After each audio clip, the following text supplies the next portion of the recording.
Good morning, folks. Welcome back to Dragonfly Projects and Homestead. My name's Alex, and it's snowing. Seems like Mother Nature had other plans for me. Kind of caught me off guard. As you can see, snowblower is not on the tractor yet, but I don't think this is going to last. I think it will melt, and I'll have other opportunities because there's a lot of stuff I still need to get done. I didn't get the chance to get done before the snow hit. I'm just out here, a little walk with Cora. Good news. Starlink, the satellite internet provider, opened a new function. They call it best effort. Basically, there's not enough satellite in our region, or as they call it, the cell, to give the same service to everybody.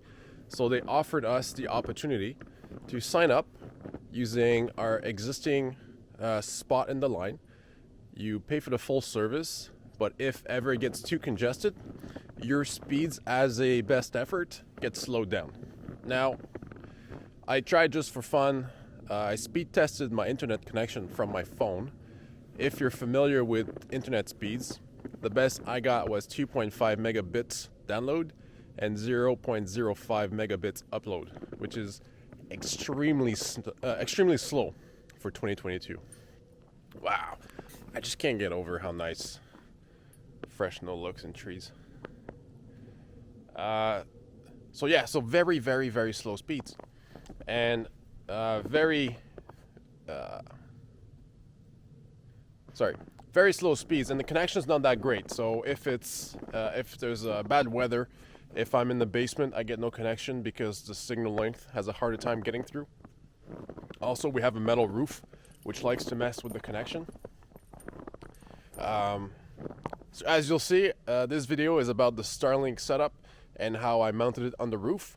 It's been sitting in the backyard on the ground for about a week, but when I noticed there was a forecast of snow, I decided it was time to get it on the roof before the snow hit, because walking on a metal roof that's covered in snow is a very bad idea. And we've been getting amazing speeds. The slowest I've seen was 50 megabits down, and the uploads are around the 10 megabits area. We've had great service, great results, and off-peak hours, the speeds are phenomenal. So very, very happy with that. I feel like I'm part of the world again. For the last 6 months, all these videos I've been uploading, I've had to go to friend's house, parents' house, public Wi-Fi just to be able to upload, because it would take me about 14 hours to upload a video, and my data cap is around 20 gigs per month. So it's nice to watch streaming again, to watch YouTube videos in a quality other than 360p.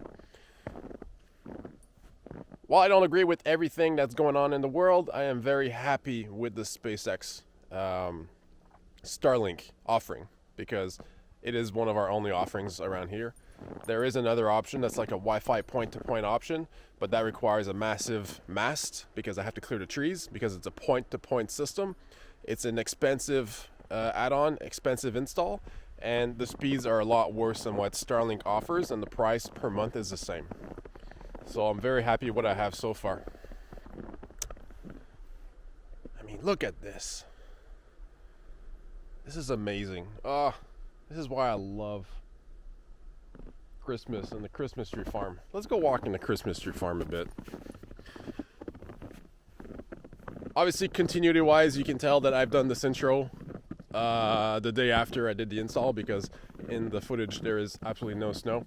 Basically what I wanted to do, I want to get the Starlink router downstairs, run up the cable through the walls up to the attic, and from the attic it comes out of the roof vent at the top so that it's protected. And I put the Starlink as high as I could, because for satellite connection you want it as high as you can with the least amount of obstruction as you can, because the satellite is always pointing up. The good thing with the Starlink dish is if there is accumulation of snow or ice, it does have a heating element built in that it uses to clear itself of snow and ice.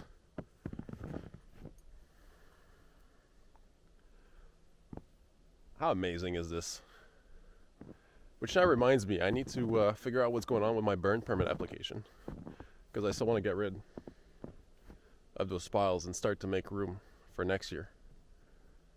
Granted, the burn piles are on the way for next year, but I want to make sure that this is all set up.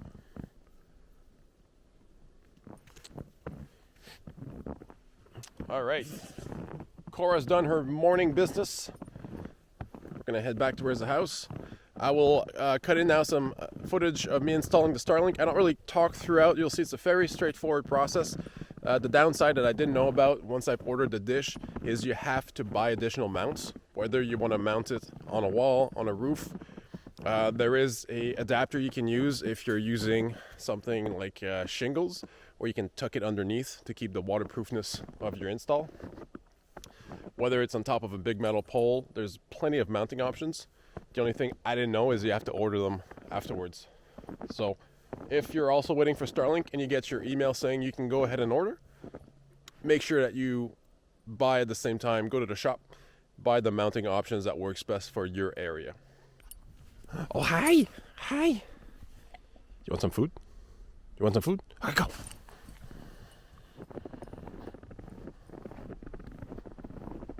All right, I'll let you guys check out the footage of the install, and then I'll close out the video afterwards.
As you saw in the footage, my my GoPro on my forehead died just before the end of the install.